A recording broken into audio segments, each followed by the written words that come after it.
Wow, it's already like so enlightening just to learn the definition of the two words because you're right, we use jealousy all the time.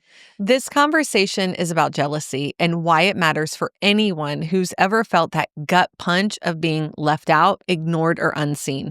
We're talking about those full body reactions, chest tightening, stomach dropping, racing thoughts that so often get mislabeled as weakness or immaturity. If you've ever carried the shame of, why am I even feeling this? This episode is for you. With our guest, Dr. Joli Hamilton, will dive into the neuroscience of jealousy, how attachment wounds shape its intensity, and why shame compounds it, and how neurosomatic tools can transform jealousy from reactivity into powerful information for healing. Welcome to Trauma Rewired, the podcast that teaches you about your nervous system, how trauma lives in the body, and what you can do to heal.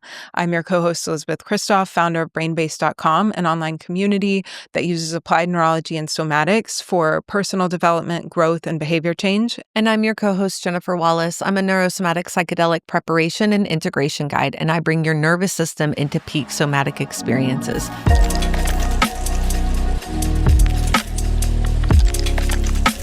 Jealousy is the perception of threat that I experience when I feel a threat to a valued relationship with another person. So I've got to see a triangle. That's how I know jealousy is present. It's myself as the jealous person, my beloved, my valued other. Hey, it doesn't have to be just a romantic valued other. This can be a valued mentor or a coach. It could be somebody who your friendship is deep and you value that, right? Anyone we value the relationship with. And then we see the third point of the triangle. That is the perceived interrupter. The perceived interrupter is not, they don't necessarily have to be doing anything, right? But if we perceive them as a threat, boom, that's how I know jealousy is at work. This is different from envy. I can experience envy with just one other person in the picture. I want to be what they are. I want to have what they have. I want to have the results they have.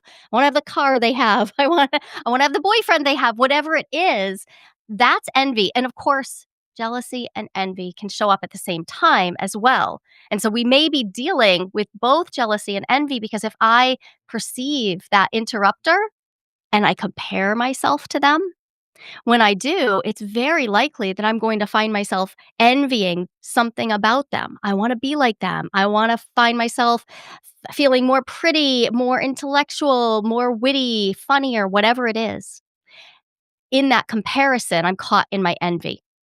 And when jealousy and envy show up at the same time, we really have two of the gnarliest and most ignored emotions in our bank of like, hey, nobody really wants to go after that. But still, they're going to show up and they're often going to show up at the same time. Wow, it's already like so enlightening just to learn the definition of the two words because you're right, we use jealousy all the time. And so let's unpack these components just a little bit deeper in the relationship of social survival, because I think that's really important, especially in the context of complex trauma and where attachment is the root of dysregulation. So jealousy has deep roots in human survival. Keeping bonds intact means access to resources, protection, and belonging, and it signals potential threat to attachment security. So Joli, could you speak to why would a feeling that's so uncomfortable actually have an adaptive role and how jealousy has served us from an evolutionary and social perspective? Yeah, this is one of my favorite things to have ever learned about jealousy, and that is that we're hardwired to experience jealousy from infancy.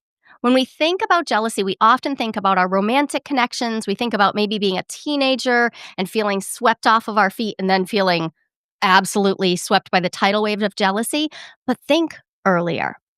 Think back to when you have an infant in your arms and that infant needs you for survival. In that moment, the only thing the infant can do when they feel an interruption to the bond with their caregiver is to freak out, right? What else can they do? They can cry. That is the mechanism. And so researchers have actually seen that jealousy can be spotted way back, 5 months, 6 months old. And we can see it specifically when there's an interruption from a third person. So babies interact differently when they are put in a study condition. If you give mom, say, a book to read, a baby will react one way. You have a baby doll in mom's arms. Infant acts a different way. So we can see that jealousy is rooted not just in our, we need to be socially included, but in our, we need to be socially included or we die. Mm. And then we fast forward into our later romantic attachments, and the vast majority of us will transition into feeling our attachment system attached to our romantic connections, hopefully also to some of our friendships. I mean, that's actually what I would hope for most of us. And so we feel that same system online.